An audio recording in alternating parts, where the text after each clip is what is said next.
को कहते भगवान आत्मा उन समस्त ज्ञेयों से भिन्न है, इसलिए ये अव्यक्त है। ये कठिन नहीं है जाना, इसलिए मैं ज्यादा समय इसमें नहीं लूंगा। तीसरा वो सबसे ज्यादा कठिन है और उसके साथ मेरे जीवन की बहुत बड़ी घटना भी जुड़ी हुई है। क्या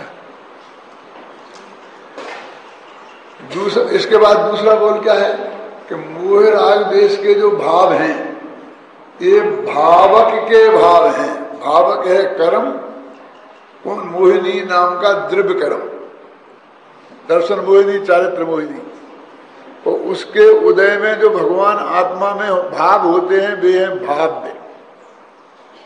तो कहते हैं भाव भावक के हैं, ये भाव्य तो भावक के हैं। क्या भाव्य तो भावक के हैं माने क्या? इनका नाम भाव ही भावक की वजह से पड़ा। जैसे मैं किसी को कहते हैं पुत्र है, तो पुत्र तो अपने पिता का है, उसकी वजह से उसका पुत्र नाम पड़ा। सबका पुत्र थोड़ी है। तो ये मोहराग देश के भाव, इनका भावक कौन है कि तत्संबंधी कर्म का उदय। तो ये भावक के भाव ये है व्यक्त, और भगवान आत्मा इनसे भिन्न है, इसलिए वो है अव्यक्त। ये दो बोल हुए। एक मैंने गुरुदेव श्री ने बताया, एक 2 दिन के प्रवचन में इनको लिया है। अब जो असली तीसरी चीज है, क्योंकि परद्रव्य से भिन्न बता दिया और विकारी पर्यायों से भिन्न बता दिया, अब रह गई आप कहोगे निर्मल पर्याय। लेकिन निर्मल पर्याय नहीं, पर्याय। देखो एक होता है पर्याय और एक होती है पर्याय की उपाधि। अभय कौन जी का है, चर्चा चलती थी इस पे हमारे जयपुर में जब भी थे, इसलिए मैं बोला याद कर रहा हूं, और कोई मतलब नहीं है। भावक के मतलब तीसरी क्या है कि एक होती है सापेक्ष पर्याय, एक होती है निरपेक्ष पर्याय, एक होती है सोपाधि पर्याय, एक होती है निरुपाधि पर्याय। माने आत्मा में राग पैदा हुआ तो ये राग की उपाधि हो गई, फिर आत्मा में वीतरागता पैदा हुई तो ये भी उपाधि हो गई। घबराना नहीं। लेकिन कहते हैं क्या पैदा हुआ उसे छोड़ दो, लेकिन निरंतर वो बदलेगा तो क्या जाएगा और क्या आएगा उसकी बात छोड़ दो। तो बदलना तो उसका स्वभाव है ना, वो पर्याय। नित्य बदलना तो उसका स्वभाव है कि नहीं। जैसे कि हम कोई भी दवाई को कहते हैं पानी में घोल के पियो, तो दवाई 50 तरह की होंगी, क्योंकि पानी तो एक ही तरह का है ना, वो शुद्ध।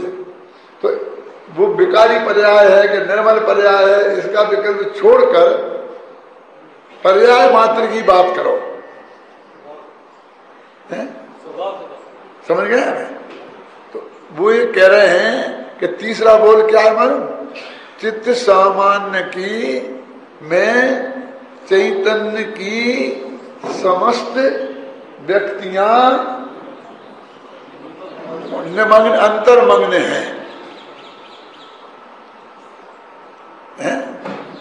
वे अंतर्मग्न हैं, वो उनके अंतर्मग्न नहीं होना यह है व्यक्तता, और वे अंतर्मग्न हैं इसलिए वो भगवान आत्मा अव्यक्त है। ये जो इस बोल में जो कठिनाई क्या है वो भी मैं अभी आपको बताता हूं, और मैं अभी गुरुदेव का लाया हूं, वो पढ़ के भी सुनाऊंगा। लेकिन इसके साथ जो मेरी घटना घटी है वो भी मैं आपको बताता हूं, बहुत मार्मिक है। जब गुरुदेव श्री का अंतिम दिन आ गए थे, 1 बरस पहले की बात है कि रामजी भाई बापूजी क्लास लेते थे ना, तो गुरुदेव श्री के सामने ही बैठ के उसी स्वाध्याय भवन में लेते थे, और गुरुदेव श्री भी पाटिये पे बैठे रहते थे, अपना स्वाध्याय करते रहते थे और सुनते भी थे। तो बापूजी की जब आवाज निकलना कम हो गई तो सब लोगों की मांग के आधार पर कि लालचंद भाई को 1 साल वो क्लास दी गई, और वो क्लास में बहुत गड़बड़ हुई। गड़बड़ माने लालचंद भाई की तरफ से नहीं कह रहा हूं, और लोगों ने बहुत उठापटक की, क्योंकि वहां बहुत तेजी से राजनीति चलती थी, किसको गिराना, किसको हटाना, किसको बढ़ने देना, किसको नहीं बढ़ने देना, ये आप लोग सब जानते हैं। तो वो उस चक्कर में राजदेव भाई को बहुत परेशानी अनुभव हुई। तो दूसरी साल उन्होंने मना कर दिया कि मैं नहीं दूंगा। और फिर मेरे से कहा गया कि भाई सबने ये कहा है, मैं तो जयपुर में था, कि आपको इस साल क्लास लेनी है क्या। तो मेरे पास एक फोन तो ये पहुंचा और दूसरा फोन चार फोन ये पहुंचे कि इस साल आपका नंबर है। नंबर है का मतलब समझ गए ना क्या। तो मैंने कहा कि मैं क्लास नए चक्र की लूंगा, क्योंकि तब ने नए चक्र का मैंने बहुत गहरा अध्ययन किया था और 8-10 बीतराग विज्ञान आत्म धर्म में वो लेख भी मेरे निकल चुके थे। तो मैंने कहा नए चक्र की क्लास लूंगा, इसलिए अपनी किताब तो तब थी नहीं, तो दिल्ली से आदमी को भेजकर 500 नए चक्र, 500 ही थे भारतीय ज्ञानपीठ में, सबके सब उठा के और सोनगढ़ ले आए। 500 नए चक्र माइल धबल के, और सबके हाथ में एक बुक दी, वहां पर एक भी नहीं बचा। वो कहते हमारे 10 साल से रखे हैं, 500 ही छपाए थे और जिंदगी में फिर रखे ही रहते, एक साल उठ गए। वो हमने नए चक्र की क्लास वहां ली और हमारा परम भाग्य है कि गुरुदेव श्री भी विराजते थे उसमें। आपने जगह अटेंड किया, कई लोग होंगे जिन्हें अटेंड किया, अभय जी भी थे उनमें से जिन्हें अटेंड किया है। अब वो सब दुष्चक्र शुरू हो गया। तो मैंने एक बात कही कि निर्विशेषो ही सामान्यम भवेत् सर्वसानवत्, सामान्य शास्त्र तो नूनम विशेषो बलवान भवेत्। अब आपकी समझ में तो कुछ नहीं आया होगा, लेकिन मैं आप बताऊं कि ये टोडरमल जी ने कोट किया है, आचार्य का है, न्याय शास्त्र का है कि निर्विशेषो ही सामान्य शास्त्र तो नूनम विशेषो बलवान भवेत्। सामान्य कथन की अपेक्षा विशेष कथन बलवान होता है। ये क्या अर्थ है इसका कि भाई कोई चीज हमने संक्षेप में कह दी और फिर उसी को हमने विस्तार से कही, तो कौन बात को प्रमाणिक माने। तो क्या जो विशेष कही वो प्रमाणिक है, क्यों सामान्य में उतनी स्पष्टता नहीं होती। जैसे उदाहरण दूं मैं आपको कि तत्वार्थ सूत्र में 3 सूत्र हैं, जिसमें कौन से स्वर्ग में कौन सी लेस्या होती है इसका वर्णन है। और वो सूत्र क्या है? पीत पद्म शुक्ल लेस्या द्वि त्रि शेषेषु। इसका अर्थ होता है कि शुरू के 2 युगलों में मतलब 4 स्वर्गों में पीत लेस्या है, फिर 5-6 स्वर्गों में पद्म लेस्या है, फिर बाकी के 6 में शुक्ल लेस्या है। ये अर्थ होता है। अब राजवार्तिक में जब इसका अर्थ किया तो ऐसा नहीं किया, उसने किया पहले और दूसरे में पीत, तीसरे और चौथे में पीत और पद्म, ऐसे जोड़ जोड़ के ऐसा अर्थ किया। तो वहां शिष्य ने प्रश्न किया कि तत्वार्थ सूत्र के मूल सूत्र में तो ये बात है नहीं, और आप ये कहां से कर रहे हैं अकलंग देव से? तो उनने उत्तर दिया कि और आगम में है। तो उनने कहा कि तो सूत्र जी की टीका लिख रहे तुम, तो अन्य आगम की बात यहां क्यों लाते हो? तो बोले ऐसा ही लिखना होता तो हमारी क्या जरूरत थी, हम उसे विस्तार से समझा रहे हैं ना वही बात को। तो दोनों में से फिर कौन सत्य है वो गए? तो उन्होंने कहा सामान्य शास्त्र तो नूनम विशेषो बलवान भवेत्। ये ही प्रमाणिक है जो हम लिख रहे हैं, और मूल में का आशय यही है। उन्हें विस्तार में नहीं जाना था तो उन्होंने संक्षेप में ऐसा कह दिया है। ख्याल में है ना, संक्षेप में ऐसा कह दिया। तो ये मैं कोट कर रहा था कि सामान्य से विशेष कथन बलवान होता है, और उसी के नीचे लिखा है कि निर्विशेषो ही सामान्यम भवेद खर विषाणवत्, कि विशेषों के बिना जो सामान्य है वो गधे के सींग के समान होता है। माने वो है ही नहीं, माने होता ही नहीं। कोई भी सामान्य ऐसा जगत में नहीं होता कि जिसके विशेष ना हो। तो जब मैं ये बता रहा था तो लोगों ने ये पकड़ लिया और गुरुदेव सिंह के कान में जाकर के ये कहा कि डॉक्टर भादल दृष्टि के विषय में पर्याय को शामिल करते हैं, और उन्होंने आज ये बात कही है कि बिना विशेष के सामान्य होता ही नहीं है। अब होता ही नहीं है तो दृष्टि के विषय में विशेष तो आ ही जाएगी ना, क्यों? और बस वो सारा मामला एकदम, वो तो सोनगढ़ में तो ऐसे फैलता था ना, बिल्कुल एकदम एक एक बच्चे बच्चे में बात पहुंच गई। और गुरुदेव सिंह ने मुझे बुलाया। गुरुदेव सिंह बहुत ही विचक्षण पुरुष थे, उन्हें कुछ नहीं कहा, उनने ये निकाल के रखा समय सार 49वीं का था, तो ये तीसरा बोल, और मुझसे कहा कि इसका क्या अर्थ है पंडित जी? कौन? कि चित्त सामान्य में चेतन की समस्त व्यक्तियां निमग्न हैं, इसका क्या अर्थ है? मुझे बहुत ऐसा लगा पता कि पूज्य गुरुदेव श्री मुझे आत्मख्याति की एक पंक्ति का अर्थ मेरे से पूछ रहे हैं। इसका अर्थ ये तो हो नहीं सकता कि उनके बात उनको ख्याल में नहीं है, कि उनको अर्थ समझ में नहीं आया, ये तो हो ही नहीं सकता। तो फिर क्यों मेरे से पूछ रहे हैं? तो इसमें कुछ ना कुछ है, यद्यपि मेरे ख्याल में उसका अर्थ उस वक्त भी बहुत अच्छी तरीके से था, लेकिन मैंने कहा गुरुदेव जरा मैं सोच के आऊंगा, देख करके, और 2 घंटे बाद आऊंगा, फिर मैं आपका इसका आपको बताऊंगा। सचमुच सोचने लायक और देखने लायक तो कुछ था नहीं, क्योंकि बहुत स्पष्ट थी बात। लेकिन मैंने कहा कि हवा में देखो, हवा में जो गंध चारों तरफ देखी तो नमस्ते करने वाले नमस्ते ही नहीं कर रहे हैं, वह कन्नी काट के निकल रहे हैं, क्योंकि उस वक्त यदि पर्याय दृष्टि के विषय में पर्याय शामिल करने वाला कोई सोनगढ़ की भूमि पे खड़ा रहे तो उसकी क्या हालत हो सकती है, इसकी कल्पना आप कर सकते हैं? हैं? हैं? क्या समझ में आया ना? तो मैंने कहा कुछ ना कुछ अलग बात है। और फिर मुझे ख्याल आया कि निर्विशेष ही सामान्य भवेद खर विषाणवत, ये इसका कमाल है। फिर मैं 2 घंटे बाद गुरुदेव के पास गया और वो ले गया सब, मोक्ष मार्ग प्रकाशक में जहाँ कोट किया था वो मूल ग्रंथ भी ले गया न्याय शास्त्र का, और मैंने इसका अर्थ नहीं किया गुरुदेव को, इस चेतना सामान्य में चैतन्य की इसका अर्थ ही नहीं किया, और मैंने वो बताया कि ये न्याय शास्त्र का सूत्र है, इसका ये भाव है, ये कहना चाहते हैं क्या कि विशेष के बिना सामान्य नहीं होता है। तो हाँ ठीक गया। तो मैंने कहा इसका अर्थ, बोले हो गया जाओ।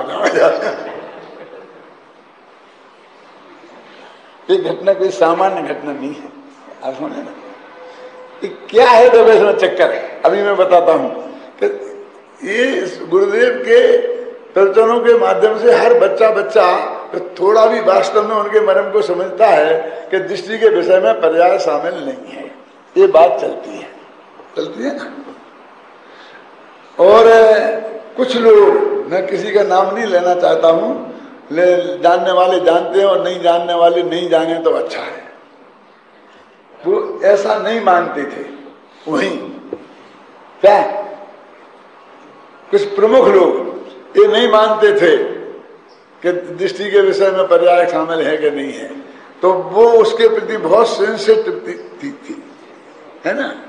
तो वस्तु स्थिति क्या है कि तीसरे बोल में क्या कहा गया है कि वो पर्याय लेना यहाँ कौन सी, ना तो राग रूप और ना बीतराग रूप, ना राग के अभाव रूप और ना बीतराग रूप।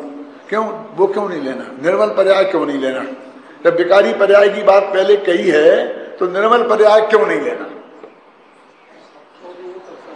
सुनो, क्योंकि उन्हें तो ऐसी पर्याय चाहिए जो अनादि से अनंत तक हो। तो बीतरागी लेंगे तो राग पर्याय छूट जाएगी। क्यों? तो जो राग और बीतरागता से निरपेक्ष जो परिणमन स्वभाव है, मैंने आपको इसलिए याद किया था कि जो राग है वो तो उपाधि है पर्याय की, वो राग पर्याय नहीं है वास्तव में, बीतरागता भी पर्याय नहीं है, वो तो उपाधि है। जब अभय कुमार जी पढ़ते थे और हमारे जयपुर में, तो हमारी बहुत चर्चा चलती थी इस पे। पर्याय अलग है और पर्याय की उपाधि अलग है, तो हम उपाधि को ही लेके क्यों बात करें? और वो तो निपट गई दूसरे बोल में। क्या कि आत्मा विकार से रहित है, क्या था ना, बोल था ना कि व्यक्त है, वो व्यक्त है कौन?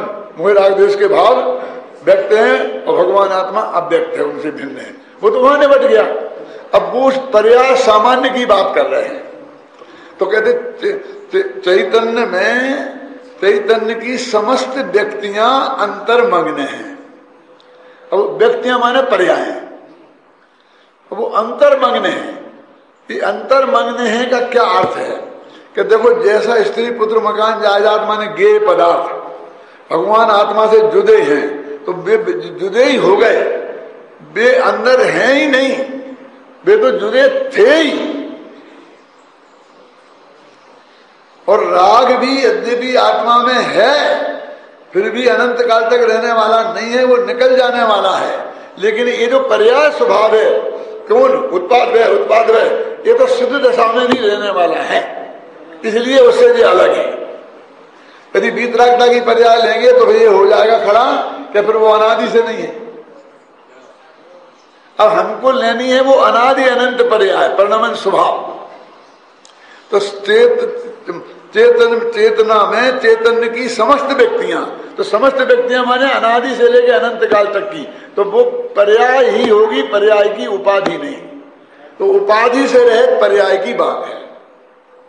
एक पॉइंट समझ ख्याल में है ना कि अब वो कहते हैं कि वो जो वो है अनादि काल से अनंत काल तक प्रति समय जीव पैदा हो, तो मैंने उसमें परिवर्तन होता है, उत्पन्न होता है और नष्ट होता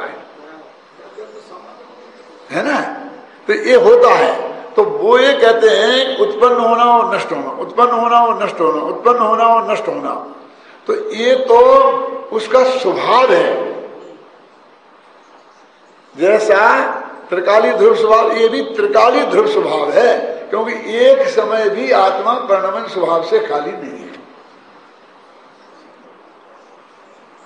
अब इसमें जो एक एक क्षण का भेद डालें तो उसे पर्याय कहते हैं, और इसमें एक एक क्षण का भेद नहीं डालें तो वो द्रव्यार्थ निर्णय का विषय होने से द्रव्य ही है।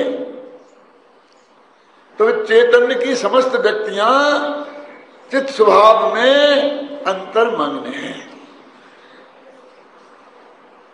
क्या वो अनादि अनंत जो परिवर्तनशील स्वभाव है वो अव्यक्त है, और जो एक एक पर्याय प्रकट हो रही है वो व्यक्त है, ये कह रहे हैं। तो उससे भगवान आत्मा जो एक एक समय में पर्याय प्रकट हो रही उससे भिन्न है। अब उसको तुम गेहूं जैसा अलग काट के मत फेंक देना, और तुम राग जैसा निकालने की मत सोचना। इसके लिए वो एक तीसरा बोल अलग है। फिर कहूं, बोलो, बोलना है, बोलो बोलो बोलो। हाँ, सब ध्रुवत्व शक्ति है, वो आ जाएगी। हाँ, उत्पाद में ध्रुवत्व शक्ति है ना, शक्ति तो स्वभाव है ना। अब क्या अंतर है देखो, जैसे कि ये पर पदा स्त्री पुत्र मकान जायदाद, ये तो अपने थे ही नहीं, इन्हें तो अपना समझा गया था। गेहूं को तो अपना माना गया था, तो उन्हें निकाल के फेंक दो, कोई फर्क नहीं पड़ता। और राग को तो निकालना ही है। जो हमारी दुकान में नौकरी करता है वो तो पर ही है, उसको हटाने में क्या दिक्कत है? गड़बड़ कर होगी, यदि उसकी वजह से हमें कोई तकलीफ होगी तो हम 1 सेकंड में निकाल देंगे। क्या नहीं है? एक निकाल देंगे, क्यों? वो गेहूं जैसा है नौकर, और अपनी बेटी वो दूसरे बोल वालों जैसा है। क्या पैदा तो अपने ही घर में हुई है, लेकिन निकाल लेने लायक है। बनाना मत देना निकाल देने का कोई गलत अर्थ मत समझना, क्योंकि अपने घर में तो नहीं रखना है ना। करोड़ रुपया खर्च होगा तो अभी खर्च करके निकालना तो है ना, क्यों? दूसरा बोल। और तीसरा बोल ऐसा है कि निकालना नहीं है भैया किसी को, क्योंकि वो तो अपना स्वभाव है, उससे तो हमारा वंश चलेगा जो बेटा है। तो वो कहते परिणमन तो स्वभाव है, ये पर्याय का प्रति समय उत्पन्न होना और प्रति समय नष्ट होना, ये तो पर्याय का स्वभाव है। ये प्रणमन, यह जगत स्वयं प्रणमनशील केवल ज्ञानी ने गाया है। जो अपनी पूजा है ना देवशास्त्र गुरु, तो उसमें मैंने ऐसा लिखा था कि जो होना है सो निश्चित है, केवल ज्ञानी ने गाया है। तो हमारे यहाँ हिंदी प्रांत में वो पूजा बहुत लोकप्रिय हुई, लेकिन विरोधियों ने एक लेख लिखा कि यदि ये पंक्ति डॉक्टर बादल इसमें से हटा दें तो हम लोग भी इस पूजन को अपना सकते हैं। कौन सी है जगत स्वयं, वो क्या नाम, जो होना है सो निश्चित है, केवल ज्ञानी ने गाया। ये तो इसकी जान है, इसके लिए तो पूजा लिखी है, इसे कैसे निकाल सकते हैं। लेकिन बाद में क्या हुआ भाई जी कि वो अपन ने पाठ्यक्रम में रखी है ना, वो पाठ्यक्रम में रखी तो जो किताबों में आई तो वहां पर जो उनके लड़के पढ़ते थे स्कूलों में, तो वे कहने लगे ये तो नहीं पढ़ाएंगे हम अपने बच्चों को। कौन कि जो केवल ज्ञानी ने गाना है वो होना है सो निश्चित है। अब समस्या खड़ी हो गई कि यदि उस पाठ्यक्रम में सारी किताबें अपनी चालू रखना है तो इसमें कुछ करना ही पड़ेगा। तो मैंने बदला, घबराना नहीं, पूरी सुनना कहानी। क्या बदला मैंने? है जगत स्वयं प्रणमनशील केवल ज्ञानी ने गाया है। तो अर्थ तो उसका वही है, ये जगत प्रणमनशील है और उसकी प्रणमन व्यवस्था, उसका शील माने स्वभाव है, और स्वभाव में किसी की पर की अपेक्षा नहीं होती। तो पर्याय में बदलना उसका स्वभाव है, तो दूसरा द्रव्य इसमें क्यों कुछ हस्तक्षेप करे। ये पंक्ति मैंने उसमें की थी। तो ये जो तीसरा बोल है वो इसका है, निरपेक्ष पर्याय का है। दूसरा बोल रागादिक का है, तीसरा बोल संयोग का है। पहला बोल असद्भुत व्यवहार नय का है, दूसरा बोल सद्भुत व्यवहार नय का है। क्यों?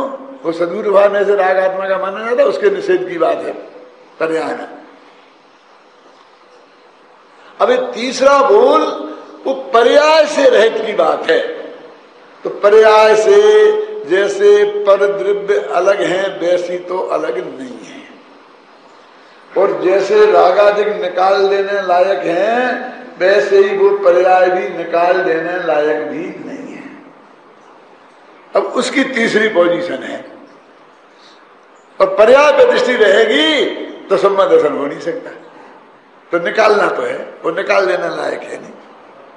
अब ये झगड़ा है तीसरे बोल में है?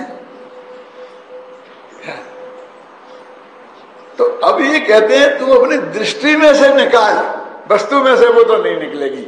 वस्तु में चार गाथाएं पंचास्तिकाय में है, प्रवचनसार में है कि शुभ भाव से प्रणमित आत्मा शुभ है, शुद्ध भाव से प्रणमित आत्मा शुद्ध है कि नहीं है।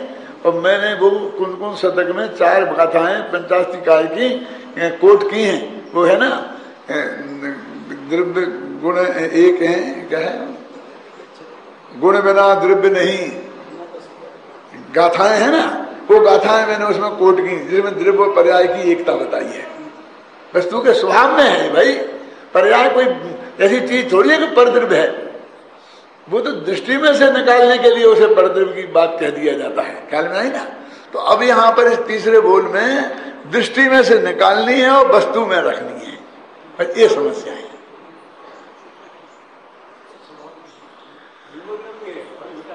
निकालना भी है और रखना भी है। तीनों वो उसका आ रहा है, उसके लिए लाया हूं मैं, ये है वो वहीं आ रहा हूं मैं, क्या लाया हूं।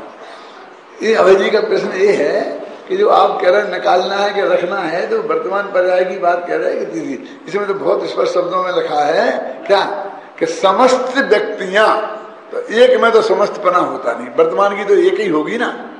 इसका तो मतलब त्रिकाल की बात ही कर रहे हैं वो, है ना, त्रिकाल की बात कर रहे हैं। अब ये गुरुदेव श्री ये कह रहे हैं कि भैया भूतकाल की पर्याय तो हैं वस्तु में, यदि वो नष्ट हो गई होती तो फिर वो द्रव्य उतना नष्ट हो जाता, और भविष्य की भी हैं, लेकिन वो पारिणामिक भाव रूप हैं, औदिक भाव, क्षयोपम भाव, छायक भाव रूप नहीं है। तो उन दो की तो कोई समस्या नहीं है कि वो हम कह सकते हैं कि निकल गई, क्योंकि वो उस रूप में नहीं रही है? एक पड़ोस की लड़की अपने यहाँ रहती थी पढ़ने के लिए, क्योंकि उसके गांव में जो था ना स्कूल वगैरह नहीं था, तुम दोस्त के घर में रहती थी, तो वो है तो पराई, वो निकलने लायक तो है, निकालना ही तो पड़ेगा ही। लेकिन फिर अपने लड़के से शादी होगी उसकी, अब क्या करोगे? अब रखोगे कि निकालोगे? क्यों? वो तो बिल्कुल निकालने लायक थी, परिद्रवित की थी। तो वो ये कह रहे हैं कि जो वो पारिणामिक भाव रूप से परिणमित हो गई, अब कैसे निकालें? छायक भाव रूप होती तो निकाल देते, औपसमिक भाव रूप होती तो निकाल देते, उदय वाले को तो धक्का मार के निकाल देते, क्षयोपम वाले को भी निकाल देते। लेकिन पारिणामिक भाव रूप से परिणमित हो गई तो वो तो अपनी हो गई, अपने में शामिल हो गई, अब तो उसका गोत्र ही बदल गया।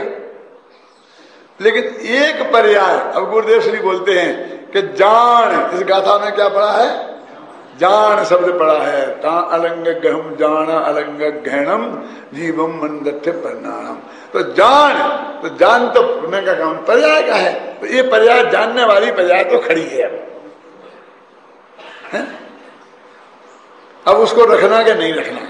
आपको तो मैं गुरुदेव श्री का ही पढ़ दूं, आज नहीं, जो मैंने सन 52-53 में लिखा था, कोट किया है गुरुदेव को, होना है 92-93 समझते हैं, 92-93 में देखो पढ़ता हूँ। मेरे को मिली नहीं, मेरे घर पर हिंदी की मिली नहीं, तो इसको विराग को फोन करके फिर मैंने इससे मंगाई। अभय जी को भी फोन किया था लेकिन ने उठाया नहीं। देखो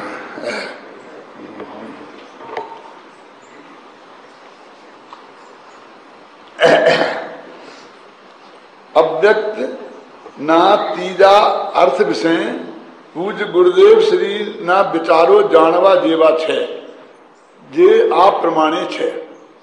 चित्त सामान्य मां चैतन्य नी समस्त पर्यायो निमग्न छे।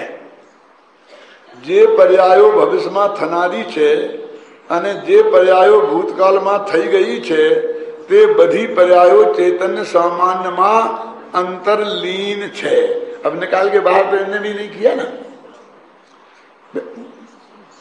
हम तो बिल्कुल उसे हमारा और विंध्याचल जैसा भेद करना चाहते हैं, ऐसा भेद बताना चाहते हैं। पर्यायों के साथ ऐसा भेद नहीं है, दो द्रव्यों के बीच में ऐसा भेद है। वर्तमान पर्याय चैतन्यमान लीन नथी, जो वर्तमान पर्यायपण तेमा निमग्न होए तो जानवानु काम कौन कर से? ठीक है ना। वर्तमान पर्याय सिवाय भूत भविष्यनी समस्त पर्यायो चैतन्य में अंतरलीन छे। आथी गाथा में जान शब्दनो प्रयोग कर्यो छे। तात्पर्य ए छे कि जानवा वाली वर्तमान पर्याय तो चित्त सामान्यनी बाहर ज रही अने एज वर्तमान व्यक्त पर्याय में अव्यक्त ज्ञायक वस्तु ने जान एम आचार्य देव कहे छे। अर्थ करने की तो जरूरत ही नहीं, क्यों गुजराती में है तो फिर आपको तो क्या बताना है। ये प्रमाणे पानी नु तरंग पानी में समाई जाए छे, तेज प्रमाणे व्यक्त थवा वाली पर्याय द्रव्य रूपज थई जाए छे। तेवी रीते ज्यारे निर्मल पर्याय प्रकट थाय छे त्यारे क्षयोपम छायक अथवा उपसम भाव रूप होय छे। परंतु ज्यारे बे थईने अंदर द्रव्यमा जो समाय छे पारिणामिक भाव रूपज थई जाए छे। एटले के उदय उपसम छे और क्षयोपम रूप रहेती नहीं। ख्याल में आ गई ना। इसलिए हम कहते खत्म हो गई। अब वो तो क्षयोपम एक खत्म हो गया, पारिणाम उदय भाव खत्म हो गया, समझे ना। क्षयोपम भाव खत्म हो गया, वो तो पारिणामिक भाव के रूप में रही है, इसलिए हम उसे रही भी कहते और नहीं रही भी कहते। अब दोनों की अपेक्षा आपको गहराई से समझनी पड़ेगी। तो अभी भूत की और भविष्य की तो निपटा लो, तो अपन वर्तमान की एक समय की निपटेंगे। इतनी बड़ी समस्या को छोटी तो करो, उसको नहीं आया समझ में। देखो आपको महाराष्ट्र से गुजरात में गेहूं ले जाना है और प्रतिबंध है कि बिना एक दाना गेहूं नहीं ले जा सकते हो महाराष्ट्र से। अब महाराष्ट्र में कहा, कोल्हापुर के बाद जो बेलगांव के पास है ना, वहां आपका गेहूं है। और गुजरात में कहां ले जाना है? सोनगढ़ के पीछे उधर है, समझ गए ना? तो कितनी दूरी है कि 2000 किलोमीटर की दूरी है और गवर्नमेंट का प्रतिबंध है। तो भाई कैसे ले जाए बोलो? आखिर 2000 किलोमीटर का सवाल है ना। तो तुम इस समस्या को जबरदस्ती बड़ी बनाकर दिखा रहे हो। 2000 किलोमीटर की समस्या है ही नहीं, क्योंकि महाराष्ट्र का महाराष्ट्र में जाता है ना, और गुजरात का गुजरात में जाता है। तो आप वहां से बंबई लाओ, बंबई से जब इस रोड पे चलो ना, तो जहां से गुजरात शुरू होता है, वापी मापी से जहां से भी होता हो, वहां तक लाने में तो कोई रोक टोक नहीं है ना। वो एक दफे गुजरात में प्रवेश कर गए तो फिर आप सोनगढ़ ले जाओ ना, कहां रोक टोक है? नहीं है। अब समस्या तो सिर्फ आड़े बाल बराबर ही है, क्योंकि गुजरात और महाराष्ट्र में सीमा कैसी है ना, या तो महाराष्ट्र या गुजरात, सीमा क्या है?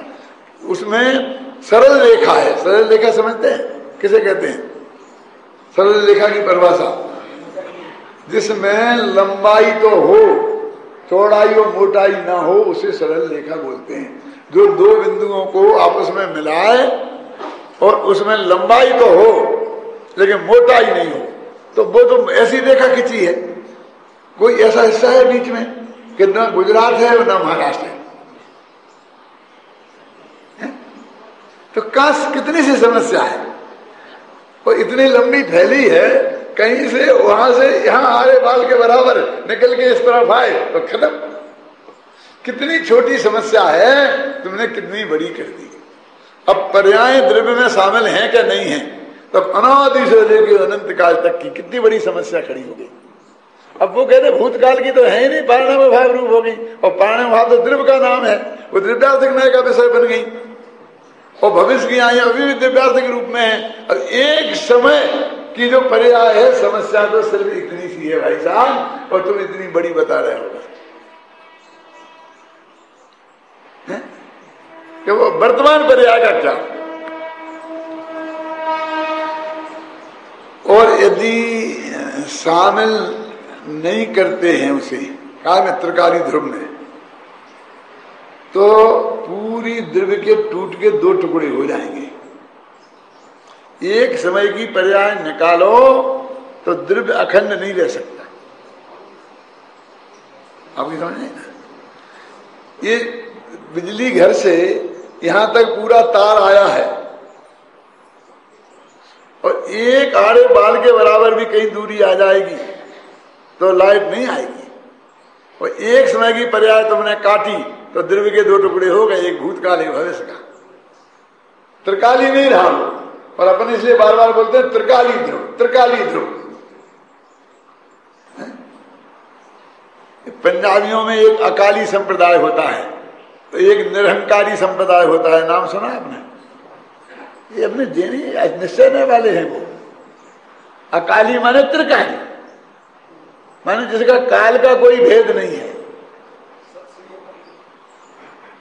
वो अब क्या ना, जैसे अब बहुत से लोग कहते हैं ना जमाना बदल गया है भैया, अब वो जमाना रात्रि के भोजन का नहीं है। अब पहले जब बिजली नहीं थी, लाइट नहीं थी, जब होगी अब तो सब चलता।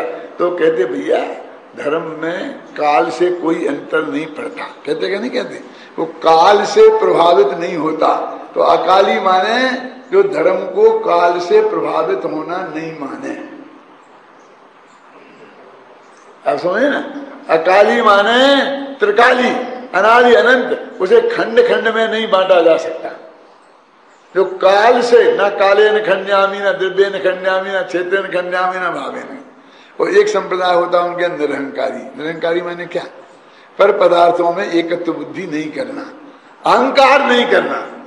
क्या अपन भी है निरहंकारी, हम निरहंकारी भी हैं, क्योंकि हम पर द्रव्य में एकत्व बुद्धि रूप अहंकार नहीं करते, और हम अकाली हैं क्योंकि हम द्रव्य को काल से खंडित नहीं करते हैं। कान्जी स्वामी सच्चे अकाली और सच्चे निरहंकारी थे।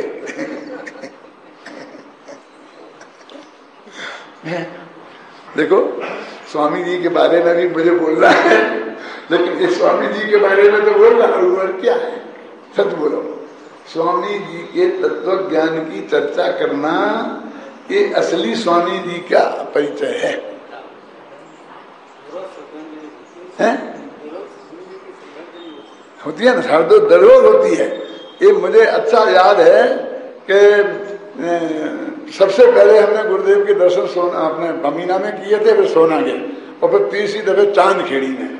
जब चांदखेड़ी में गुरुदेव पधारे थे तो हम अशोकनगर से वहां गए थे, जब देव शास्त्र की पूजन लिख ली थी और उन्हें मैंने भेंट की थी।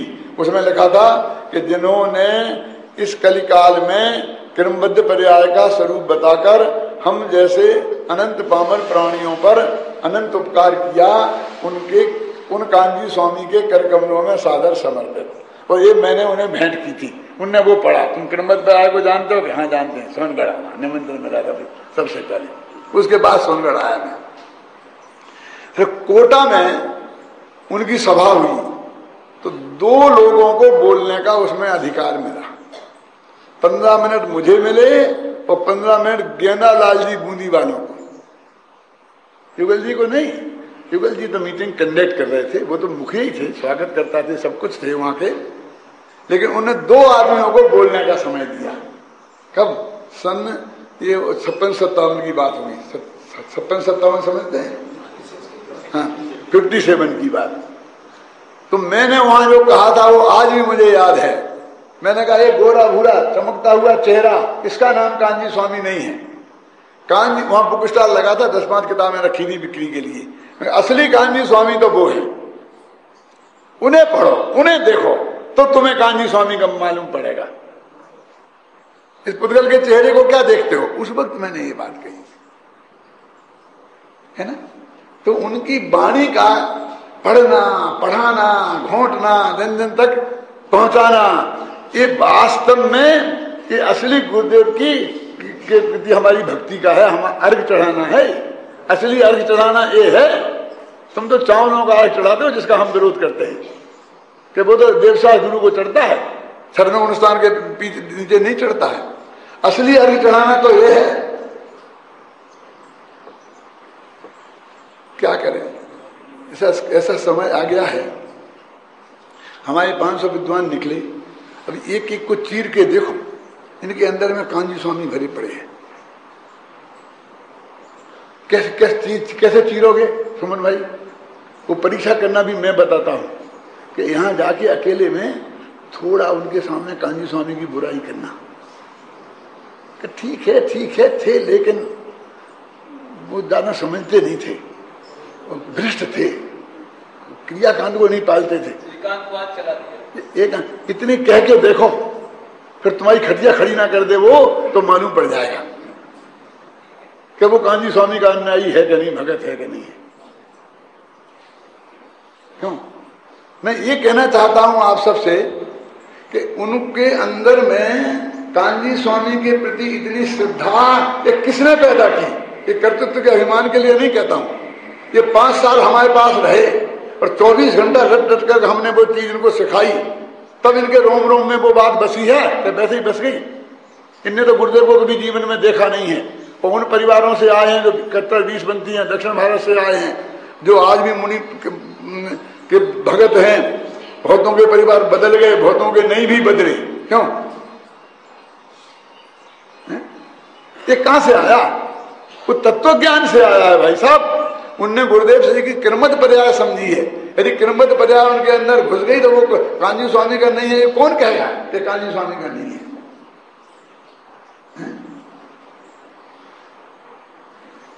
और आज वो लोग, हम कांजी स्वामी के अनुयायी नहीं हैं, हमको निकाल बाहर करेंगे, थोड़े अमर स्मारक से निकाल बाहर करेंगे, शाम निकाल बाहर करेंगे। ये कह रहे हैं अब ये अनुयायी हैं जिनको एक शब्द नहीं आता है। यदि प्रतिज्ञा समय सार पे हाथ रख के पूछो कि पिछले 3 महीना में तुमने 3 पेज पढ़े हैं, स्वाध्याय किया है क्या? 3 पेज नहीं पढ़े होंगे। ये निर्णय कर रहे हैं। मेरे ऑफिस में आया, सही घटना बताता हूं, बाबा जी, तो सामने आकर एक आदमी बोला, पंडित जी ये टोडामल स्मारक आपका थोड़ी है। अच्छा, इसमें से आपको निकाल बाहर करेंगे तो क्या करोगे? ये बोला मेरे सामने। मैं समझ रहा था ये कहां से बोल रहा है, वो ऐसा नहीं था। मैंने कहा निकाल देंगे तो निकल जाएंगे। बोले फिर क्या करोगे? मैंने कहा बेटा, टोडरमल स्मारक की जो सारी दुनिया में इज्जत है ना, वो इस बिल्डिंग की इज्जत नहीं है। वो हमने जो पिछले 43 वर्ष में गुरुदेव श्री की वाणी का प्रचार प्रसार किया है, उसकी इज्जत है। उसका नाम टोडरमल स्मारक भवन है। तुम निकाल दोगे तो हम सड़क पे बैठ जाएंगे, लेकिन वो काम बंद नहीं करेंगे। वो काम यहीं बैठ के थोड़ी होता है, वो तो कहीं भी बैठ के हो सकता है ना। और जब वहां बैठ के जहां हम काम करेंगे, इस टोडरमल स्मारक भवन में कौवे उड़ेंगे और वहां एक नया टोडरमल स्मारक भवन बन जाएगा, लेकिन उसका नाम टोडरमल स्मारक भवन नहीं रखेंगे लोग। क्यों? कि टोडरमल स्मारक भवन रखेंगे तो फिर तुम आओगे, फिर कब्जा कर लोगे, क्योंकि टोडरमल तो तुम्हारे हैं। इसलिए उसका नाम रखेंगे डॉक्टर हुकुमचंद स्मारक भवन। बोलो क्या करना है? क्या बात करते हो? कौन किसको निकाल देगा, कौन किसको रख लेगा, किसकी कितनी समझते क्या है? हमें समझ में नहीं आता है क्या है ये अंदर में जो तत्व। हम 24 घंटा उनकी एक एक वाणी को पढ़ते हैं, एक एक चीज को लिखते हैं, ये कहते हैं इस आप लोगों को सबसे बड़ा कहते हैं। हम कह रहे हैं सबसे बड़ा करो ना, होड़ इसमें करो, होड़ खुद पढ़ो ना,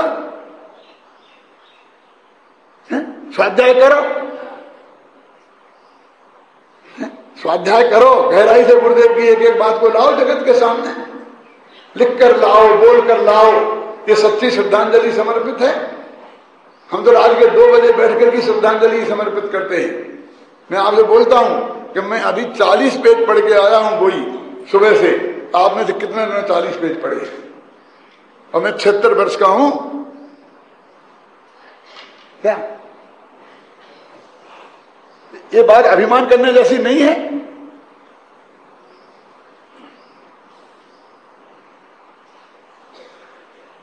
क्या है वस्तु का स्वरूप? कितनी बारीक बारीक बातें गुरुदेव श्री ने अपन को बताई हैं।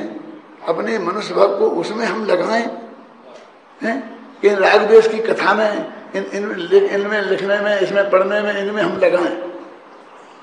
2-4 साल की जिंदगी मुश्किल से रह गई है, हमारी भी और तुम्हारी भी।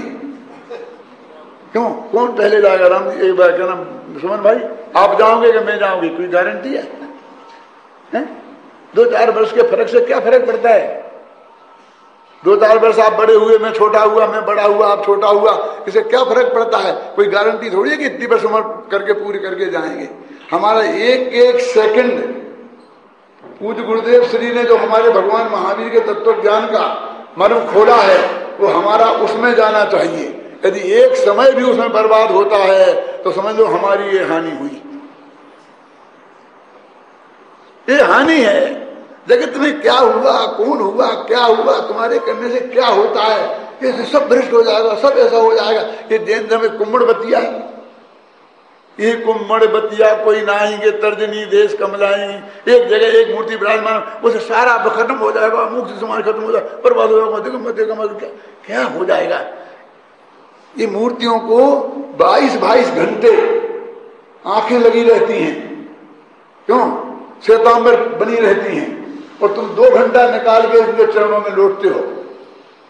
वहां कोई गृह मिथ्या तो नहीं होता है? और फिर 2 घंटे बाद फिर मर देंगे। और उन्हीं के बगल में दिगंबर मूर्तियां रखी हुई, जाके सिरपुर में देख लो, उसमें कोई गृह मिथ्या तो नहीं हुआ किसी को? क्षेत्र बाल पद्मावती का कुछ ठिकाना नहीं, किसी का कुछ नहीं है, बस पूजे हो गए।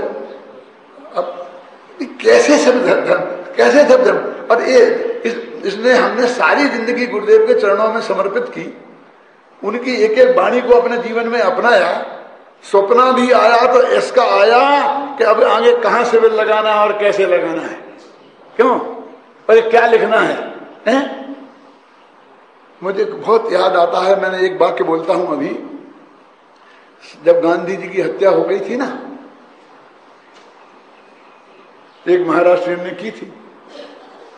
तो राधा कृष्णन ने क्या लिखा था मालूम आपको? राधा कृष्णन से उपराष्ट्रपति थे, और विश्व के दार्शनिकों में उनका नाम आता था।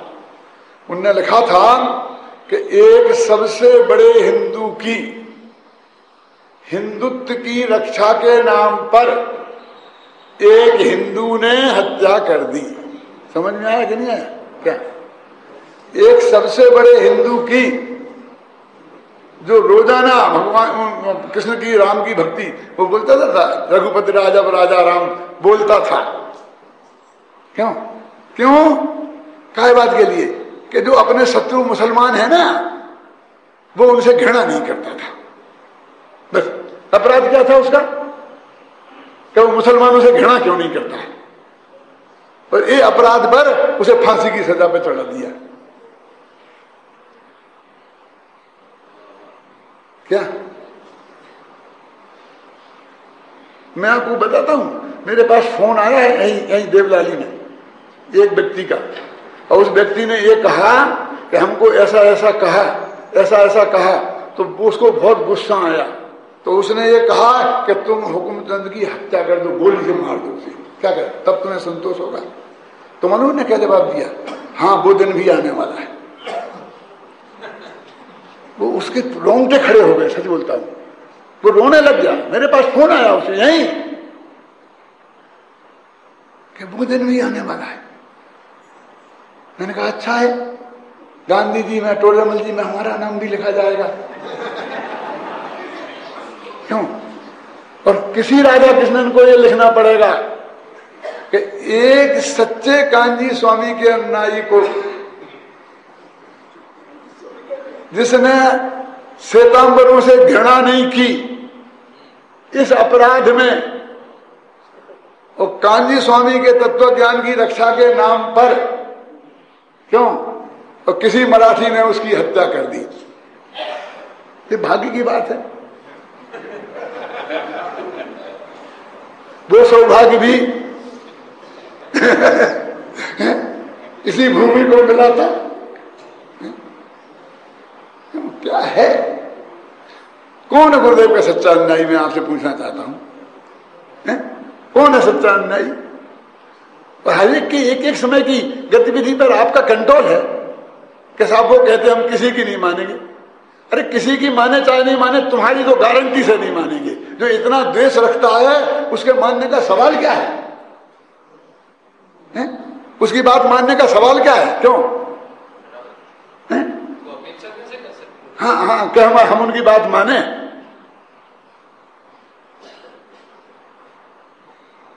सारे देश को तो कोई शिकायत नहीं है। मुकुंद भाई को तो हमसे कोई शिकायत नहीं भाई कि पंडित जी ने हमारी नहीं मानी। मोटानी को तो कोई नहीं भाई, उनने कही कि अब तुम वो अपना समय सार चला रहे थे वो बंद करके और हमको ये बोल सुनाओ। 8 घंटे पहले कहा, हम तो मान लिया आपकी। क्यों कह रहे थे हम नहीं मानते? तुम कौन होते हो हम जो कहेंगे? हम ऐसा कहने क्या है? पूज्य गुरुदेव श्री क्या चीज थी? अरे गुरुदेव श्री के 8000 घंटे के कैसेट हमारे पास मौजूद हैं। जितना सुनना है सुनो ना, सारी जिंदगी में एक दफा नहीं सुन पाओगे। जितना उनका सत साहित्य हमारे पास मौजूद है, पढ़ो ना, सारी जिंदगी निकल पाएगी। और नहीं पढ़ पाओगे, इस काम के लिए फुर्सत मिलेगी? असली गुरुदेव तो हमारे पास हैं। हमारे पास माने एक टेपों में, दिनवाणी में, हम सबके पास हैं कि गुरुदेव किसके? जो माने उसके, जो उनको पढ़े उनके, जो उनकी बात में श्रद्धा रखे उनके। ख्याल में है ना? हाँ, सब गुरुदेव का परिवार है। हम सब साधर में भाई हैं। मैं आपसे पूछता हूं, हमारा आपका क्या रिश्ता है? आप गुजराती, हम हिंदी वाले, आप कोई 10 श्रीमाल फ्रीमाल होंगे, हम परिवार। क्यों? ना जाति, ना गोत्र, ना प्रांत, ना भाषा, कोई संबंध ही नहीं है। संबंध है तो एक कि हम एक गुरु के चेले हैं। हम त्रिकाली जो भगवान आत्मा के भक्त हैं, जिन मात्र में चैतन्य की समस्त व्यक्तियां शामिल हैं। देखो मैं भी इतना समय लूंगा पूरा है, गुरुदेव का पढ़ के तो सुनाऊंगा। एक गुरुदेव का पढ़ के तो सुनाए बिना बंद नहीं करूंगा। देखो सुनो,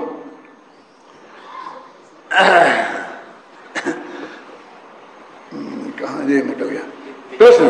तृण कालों मां भूत अने भविष्यनी पर्याय तो पारिणामक भाव रूपे समाई गई अने वर्तमान पर्याय अलग रही गई, तो पची आत्मा त्रिकाली केवी रीति रहो। ये प्रश्न। उत्तर, अरे भाई पारिणामिक भाव पर्याय रूप નથી, દ્રવ્ય રૂપ છે, માટે તે સદા ત્રિકાલી જ હોય છે। ભૂત ભવિષ્યની પર્યાયો પારિણામિક ભાવ રૂપ થઈ ગઈ અને અર્થ જ એમ જ છે કે પર્યાયો દ્રવ્ય રૂપ થઈ ગઈ। પર્યાયો દ્રવ્યમાંથી ન જે પ્રગટે અને દ્રવ્યમાં સમાઈ જાય, માટે દૃષ્ટિનો વિષય તો દ્રવ્ય જ રહું। આ જ કારણે આ દૃષ્ટિનો દ્રવ્ય દૃષ્ટિ પણ કહે છે।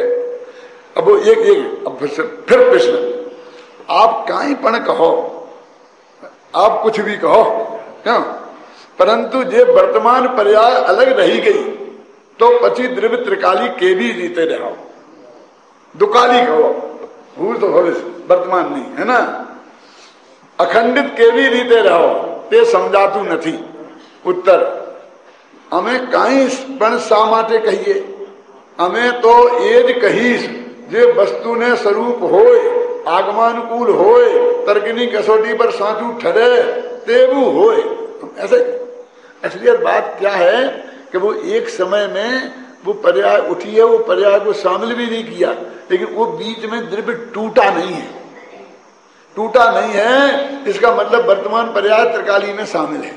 अब उसकी अपेक्षा कहें तो शामिल होती है, और वो भी खड़ी है, वो शामिल नहीं है। अब जब समझ तक नहीं आएगी तो बहस करते रहो करते रहो करते रहो करते रहो। क्यों कि टूट के दो टुकड़े नहीं हुए ना द्रव्य के, तो वो उठ करके भी उसने अपना त्रिकाल अस्तित्व रूप स्वभाव को छोड़ा नहीं है।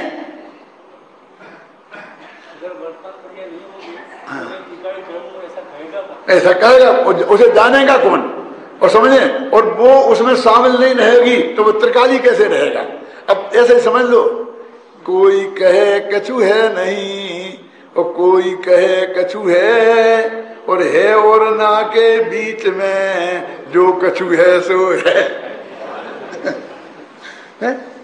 कितनी व्यायाम करोगे कि शामिल है कि नहीं है?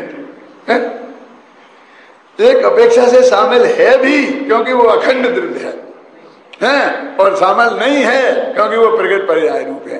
तो इसका मैंने दृष्टि का विषय जो किताब लिखी थी उसमें बहुत अच्छा लिखा था कि जो परिभाषा अलग है, जो द्रव्यार्थिक न्याय का विषय है वो सबका नाम द्रव्य है, और जो पर्यार्थिक न्याय का विषय है वो सबका नाम पर्याय है।